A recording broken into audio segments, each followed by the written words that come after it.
నమస్కారం సార్. నేను ఇప్పుడే ముఖ్యమంత్రి గారికి మాణిక్యాలరావు గారు మా మంత్రి పదవికి రిజైన్ చేసి వచ్చాం అధ్యక్ష. నేను సిన్సియర్గా బీజేపీ వలన దేశానికి, టీడీపీ వలన రాష్ట్రానికి మంచి జరుగుతుందని ప్రజలందరూ నమ్మారు అధ్యక్ష. నిజంగా మంచి జరిగింది కూడా అధ్యక్ష. ఇంకా జరగాలని కోరుకుంటాను.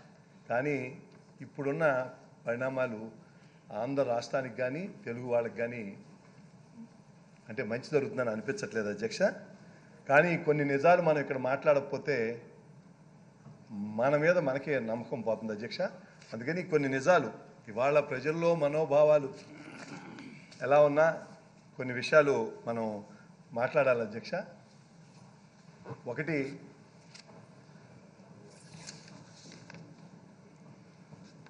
మన ఈ రాష్ట్రం గురించి మాట్లాడితే ఈ రాష్ట్ర ప్రజలు డివిజన్లో అన్యాయం అయిపోయిన తర్వాత ఈ రాష్ట్రాన్ని చంద్రబాబు నాయుడు గారు అయితేనే అభివృద్ధి చేయగలరు, ఇరువైపు హైదరాబాద్ ఏ రకంగా చేశారో ఆ రకంగా చెయ్యగలరు అనే నమ్మకంతో ఆయనకి అధికారం ఇచ్చారు అధ్యక్ష. కలిసి పోటీ చేశాం. ఆయన నిజంగానే అంత కష్టపడి ఒక 23 జిల్లాలకు ముఖ్యమంత్రిగా 10 ఏళ్ళు ఉన్నారు. కానీ ఈ 13 జిల్లాలు అంత కష్టపడి రాష్ట్రాన్ని ఇవాళ అభివృద్ధి పదంలో నడిపిస్తున్నారు. దాంట్లో రెండో ఒపీనియన్ లేదు అధ్యక్ష. మనం తెలుసుకోవాల్సింది ఏంటంటే చాలామంది ముఖ్యమంత్రులు, నాకు తెలిసి ఏ ముఖ్యమంత్రి కాదు, ఏ నాయకుడు ఈ సభలో ఉన్న మిగిలిన వాళ్ళందరితో కూడా కంపేర్ చేస్తున్నారు. ఎవ్వరూ అంత కష్టపడలేరు అధ్యక్ష. ఆ కష్టపడే తత్వం అదే ఆయనకి తెచ్చింది. నిన్న మీరు కాళ్ళ మీద నుంచి 68 ఏళ్ల వయసులో 3 గంటలు మాట్లాడితే నేను తర్వాత చెప్పాను, చివరి అరగంట మీ వాయిస్లో నీరసం వచ్చిందండి అన్న. నిజమే, ఆయన ఆరోగ్య సూత్రాలు అన్నీ పాటించబట్టి ఆ వయసులో ఆ రకంగా చేస్తున్నారు అధ్యక్ష. తప్పకుండా ఆయన ఈ రాష్ట్రానికి చాలా చేశారు. ఆయన అవసరం ఈ రాష్ట్రానికి చాలా ఉంది అధ్యక్ష, భవిష్యత్తులో కూడా. అదేవిధంగా మనం నిజాలు మాట్లాడుకోవాలి. దీంట్లో కేంద్ర సహకారం కూడా ఉంది అధ్యక్ష. పోలవరం ఏంటి, మిగిలిన విషయాల్లో కూడా కేంద్ర సహకారం. ఇవాళ రాష్ట్రంలో వేరు ఒపీనియన్లు ఉండొచ్చు, బట్ నిజం ఏంటంటే ప్రధానమంత్రి మోడీ గారు కూడా ఇవాళ దేశంలో ఆయన అధికారంలోకి వచ్చింది, అది 21 రాష్ట్రాల్లో బీజేపీ అధికారంలో ఉంది అధ్యక్ష. 2/3 అది కంట్రీ. ఆయన నీతి నిజాయితీతో ఈ దేశ భవిష్యత్తు కోసం ఈ దేశం పేరు ప్రపంచ దేశాల్లో ఇవాళ ఎప్పుడూ లేనంత ఘనంగా ఉంది అధ్యక్ష. అంత మంచి పేరు తెచ్చుకున్నారు. దేశాన్ని అత్యున్నత రాజు, ఇవన్నీ మన భావితరాల కోసం చేస్తున్నారు అధ్యక్ష. అట్లాంటి నాయకుడు కూడా దేశంలో ఉండాలని కోరుకుంటున్నాం అధ్యక్ష. తప్పకుండా ఉంటుంది. అలాగే నేను మంత్రిగా ఉండటానికి డెఫినెట్గా నా రాజకీయ జీవితం 1982లో ఎన్టీ రామారావు పార్టీ పెట్టినప్పుడు ఆ పార్టీలో రిజిస్టర్ నెంబర్ 80గా నేను సంతకం చేసి జాయిన్ అయినా ఎన్టీఆర్ స్టూడియోలో. 86లో భాస్కర్ రావు గారి ఎపిసోడ్లో చాలా కష్టపడి పనిచేసాం. అది చూసి రామారావు 84లో 35 ఏళ్ళ నాడు ఎమ్మెల్సీ ఇచ్చారు అధ్యక్ష. తర్వాత 30 ఏళ్ళు ఖాళీగా ఉన్నా. నేను ఇవాళ ఈ స్థాయిలో ఉండడానికి తప్పకుండా బీజేపీ నాయకత్వం, పెద్దలు వెంకయ్యనాయుడు గారు అధ్యక్ష. వెంకయ్యనాయుడు గారు 2014 జనవరిలో ఫోన్ చేసి నువ్వు ఒకసారి రా మాట్లాడాలన్నారు. వెళ్ళాను. నువ్వు నాకు 40 ఏళ్ళు స్నేహితుడు, నేను ఎప్పుడు నేను బీజేపీలో ఉన్నా, నిన్ను రమ్మలేదు. ఇవాళ కూడా నేను ఎవరిని పిలవను, ఎందుకంటే పిలిస్తే వాళ్ళ బాధ్యత నాది అవుతుంది. నువ్వు బీజేపీలో చేరు, ఇవాళ నరేంద్ర మోడీ గారి నాయకత్వం అవసరం, మీలాంటి వాళ్ళందరూ ఉండాలంటే నేను చేరాను అధ్యక్ష.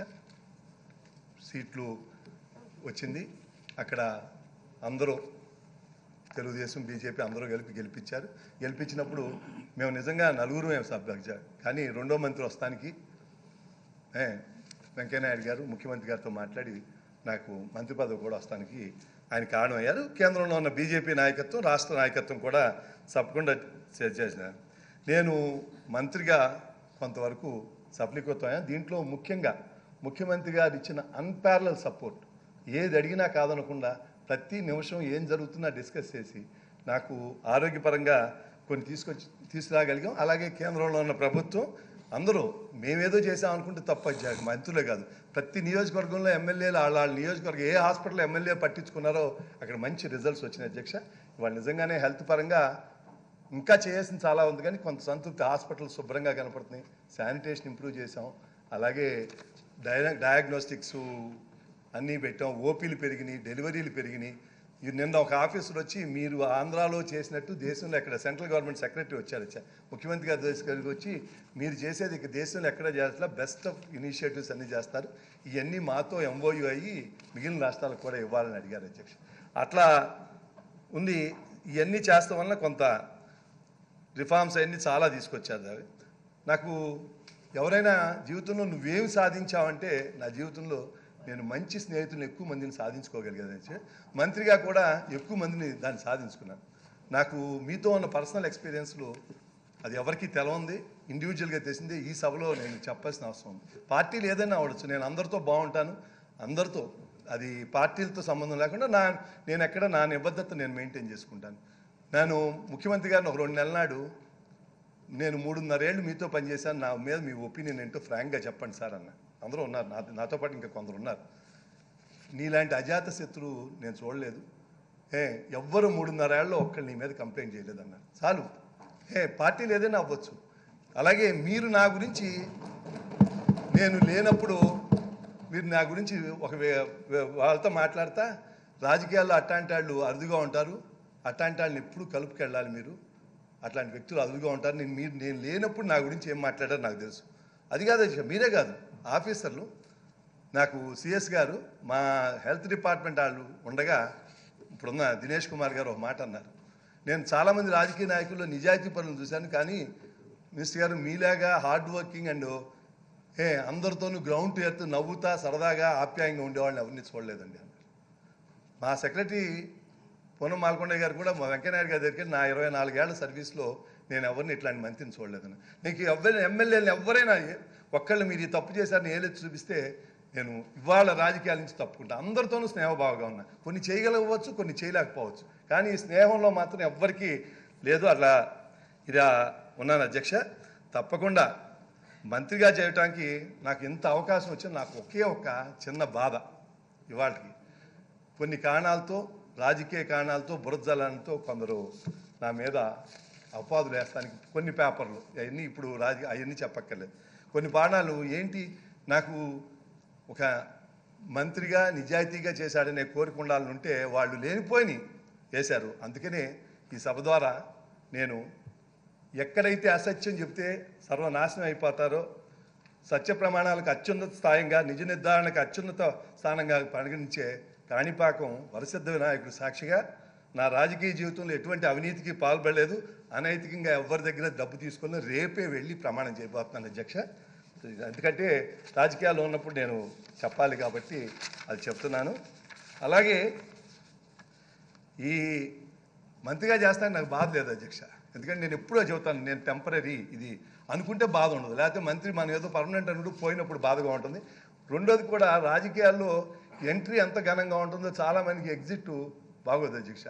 తిరస్కరించేదాకా ఎగ్జిట్ అది పదవో నుండి లేకపోతే రాజకీయాల్లో నుండి గౌరవప్రదంగా వెళ్తాం చాలా బాగుంటుంది అధ్యక్ష. తప్పకుండా నేను ఆ రకంగా ఇవాళ ఉండడానికి నాకు సంతోషం. అది తప్పకుండా దీంట్లో కేంద్ర పెద్దలు వెంకయ్యనాయుడు గారు, బీజేపీ నాయకులు, అలాగే సీఎం గారు, ఆయనతో 3.5 ఏళ్ళు పనిచేసాం. It's a pleasure to watch him working. నిజంగా ఆయన పడే కష్టం. నిన్న ఒక సెక్రటరీ దూరంగా చూస్తున్నాడు, ఆయన సెక్రటరీ అని తెలవదు. సీఎం గారు చెబితే ఆయన ఎవరు సాయి చీఫ్ మినిస్టర్ గోయింగ్ అటు అంటే లాస్ట్ మైల్కి వెళ్ళిపోతున్నారు అధ్యక్ష. ప్రతి డిపార్ట్మెంట్లో, ఒక డిపార్ట్మెంట్ ఇరిగేషన్లో వెళ్ళారంటే అర్థం ఉంది, ఎలక్ట్రిసిటీలో వెళ్ళారంటే అర్థం ఉంది. ప్రతి డిపార్ట్మెంట్ లాస్ట్ మైల్కి వెళ్ళి చివరి దాకా ఏంటి అనేది మన మంత్రులకి ఆయన ఇస్తున్నారంటే ఆయన నిబద్ధత అది తప్పకుండా చేయాలి ఆయనకి. అలాగే మీరు, అలాగే సహచర శాసనసభ్యులందరికీ మీ అందరితో కలిసి పనిచేస్తాం మంత్రిగా చాలా సంతోషం. రాబోయే రోజుల్లో కూడా అదే రకంగా ఉండాలని చెప్తూ నా రిజిగ్నేషన్ ముఖ్యమంత్రి గారు సమర్పించారు. హాయ్ ఫ్రెండ్స్, మా టుడే టుమారో యూట్యూబ్ ఛానల్ చూస్తున్నందుకు చాలా థ్యాంక్స్. మరిన్ని లేటెస్ట్ వీడియోస్ కోసం వెంటనే సబ్స్క్రైబ్ చేయండి. అలాగే ఈ బెల్ ని కూడా రింగ్ చేసేయండి. మా నోటిఫికేషన్స్ అన్ని మీ మొబైల్లో వస్తాయి. అలాగే మా వీడియోస్ మీకు నచ్చితే లైక్ చేయండి, షేర్ చేయండి, నచ్చకపోతే కామెంట్ చేయండి.